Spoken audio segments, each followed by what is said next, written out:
సమర్థత వల్ల నీళ్లు రాకుండా చలివాగు నుంచి కొంత సర్ప్లస్ వాటర్ వదిలేస్తే ఈ వాగు మీద ఎప్పటికీ వాటర్ ఫ్లో ఉంటుంది.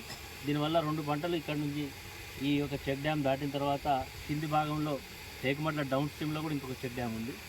మరి ఆ చెక్ డ్యామ్ ఈ 2 చెక్ డ్యామ్లలో వాటర్ ఉంటే ఈ ప్రాంతంలో ఉండే ప్రజలందరికీ కూడా మరి ఉపయోగపడుతుంది. ఇక్కడ ఉండేటువంటి ముదిరా సోదరులకు చేపలు కూడా పట్టుకోవడానికి ఉపయోగపడుతున్న ఉద్దేశంతో 2 చెక్ డ్యామ్స్ను పెద్ద ఎత్తున మరి కట్టియడం జరిగింది.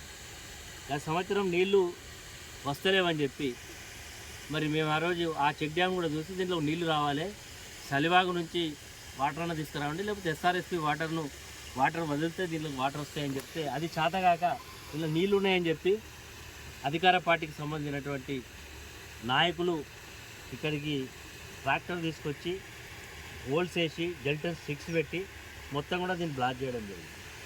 ఈ బ్లాక్ చేయడం వల్ల ఇప్పుడు వెళ్ళిపోతూ ఉన్నాయి. దీనివల్ల రైతులకు ఆ రోజు మేము క్రిమినల్ కేసు పెట్టాలి, దోషులను ఎవరైతే దీనికి ప్రమేయం ఉన్నదో పట్టుకొచ్చి కేసు